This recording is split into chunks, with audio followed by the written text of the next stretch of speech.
মকর রাশির না চলছে শনির সাড়ে সাতি, না চলছে শনির ঢাইয়া, কারণ সাড়ে সাতি সবে এরা অতিক্রম করে গেছে।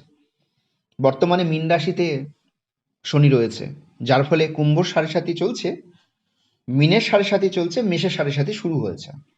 অতএব মকরের শনির কিন্তু সাড়ে সাতির বিষয়টি আর নেই। এখন শনি অবস্থান করছে তৃতীয়ভাবে, সেখান থেকে সে দৃষ্টি দেবে পঞ্চম, নবম এবং 12 ভাবে। আবার রাহু সে অবস্থান করছে ট্রানজিটে দ্বিতীয়ভাবে, সেখান থেকে অষ্টম ভাবে কিন্তু দৃষ্টি দেবে। আমি কথা প্রসঙ্গে বলবো, এখানে কিন্তু মাথায় রাখবেন বৃহস্পতি আপনাদের পঞ্চম ভাব ষষ্ঠ ভাবকে টাচ করছে, কেতু থাকছে সপ্তম ভাবে। তাহলে এই যদি ট্রানজিট হয় কি ফল পাবে, সেই নিয়েই আজকের এই আলোচনা। 2026 কি ফল পেতে পারে।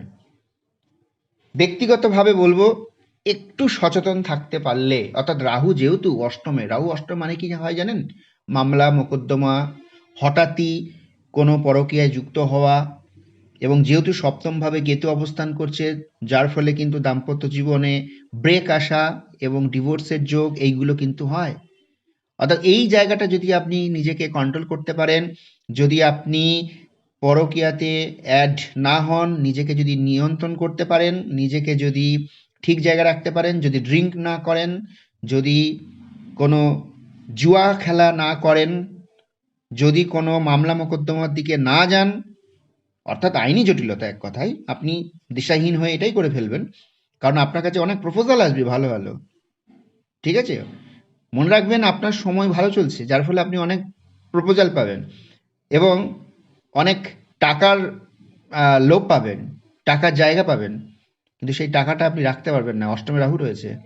অষ্টমে রাহু থাকলে এই প্রবলেমটা কিন্তু আপনার হবেই, হঠাৎ করে অর্থ আসবে, কিন্তু সেই অর্থটা আপনি যদি একটু দিশাহীন হয়ে যান, সে কিন্তু আপনাকে শেষ করে দেবে।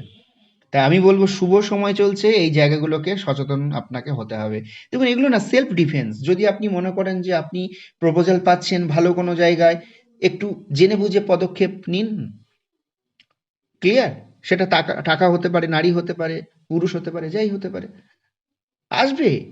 সেই জায়গাটাকে আপনাকে একটু কন্ট্রোল করতে হবে। যে কন্ট্রোল করতে পারবে, যে একটু সময় নেবে, সচেতন হয়ে পদক্ষেপ করবে, সে সাফল্য পাবে এবং টাকাটা রাখতে পারবে, এবং সে নারীকে রাখতে পারবে বা পুরুষকে রাখতে পারবে, এবং সেটা মামলা মোকদ্দমারও পর্যন্ত পৌঁছাবে না।